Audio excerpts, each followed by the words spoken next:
Hello student, তোমরা যারা ক্যালকাটা ইউনিভার্সিটির আন্ডারে সেকেন্ড সেমিস্টারের ছাত্রছাত্রী আছো, তোমাদের জন্য আজকের ক্লাসটা খুবই গুরুত্বপূর্ণ। আজকের ক্লাসে তোমাদের এইসি ইংলিশ অর্থাৎ কম্পালসারি ইংলিশ সাবজেক্টের সিলেবাস, কোয়েশ্চেন প্যাটার্ন নিয়ে আলোচনা করব। তোমাদের প্রথম সেমিস্টারের মতো সেকেন্ড সেমিস্টারে এইসি ইংলিশ অর্থাৎ কম্পালসারি ইংলিশ সাবজেক্টটা আছে, যেটা 50 নম্বরের পরীক্ষা হবে এবং এটা টোটালি থিওরি পেপার অর্থাৎ 2 ক্রেডিট আছে। একটা ক্রেডিট মানে তোমরা জানো 25 নম্বর, 2 ক্রেডিট মানে 50 নম্বর।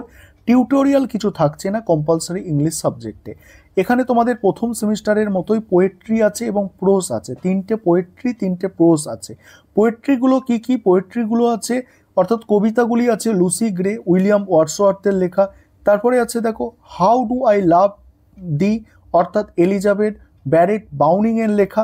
নেক্সট আছে দেখো কি, নেক্সট আছে দেখো দেখো অ্যান্থাম ফর ডুমড ইউথ, এটা উইলফ্রেড ওয়েনের লেখা। এবং তারপরে প্রোস আছে। আরেকটা বিষয় তোমাদের এখানে বলে নিই যে তোমাদের জন্য অনলাইন কোচিং ক্লাস কিন্তু শুরু হয়েছে এইসি ইংলিশ সাবজেক্টে। তোমরা যারা অ্যাডমিশন নিতে ইচ্ছুক আছো, নিচে স্ক্রিনে দেওয়া নম্বরে যোগাযোগ করে অ্যাডমিশন নিয়ে নিতে পারো। তোমরা দেখেছো প্রথম সেমিস্টারে তোমাদের আমি যেভাবে করিয়েছি, অনেকেই তোমরা 50-এ 50 কিন্তু অ্যান্সার করে আসতে পেরেছো এইসি ইংলিশ সাবজেক্টে। সেকেন্ড সেমিস্টারেও ঠিক একইভাবে হবে, তোমরা অ্যাডমিশন নিতে পারো। তারপরে দেখো যেগুলো প্রোস আছে অর্থাৎ গল্প আছে, the last life O Henry, খুব সুন্দর গল্প এটা।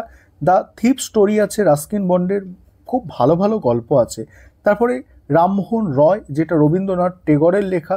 তারপরে এন্ড সেমিস্টারের কোয়েশ্চেন প্যাটার্ন কি বলা হচ্ছে, মাল্টিপল চয়েস কোয়েশ্চেন হবে, 2 মার্কস ইচ কোয়েশ্চেন অর্থাৎ প্রত্যেকটা প্রশ্নের জন্য 2টি করে নম্বর থাকবে, 2 নম্বর করে থাকবে এবং টোটাল 25টা প্রশ্ন অর্থাৎ 50 নম্বরের পরীক্ষা।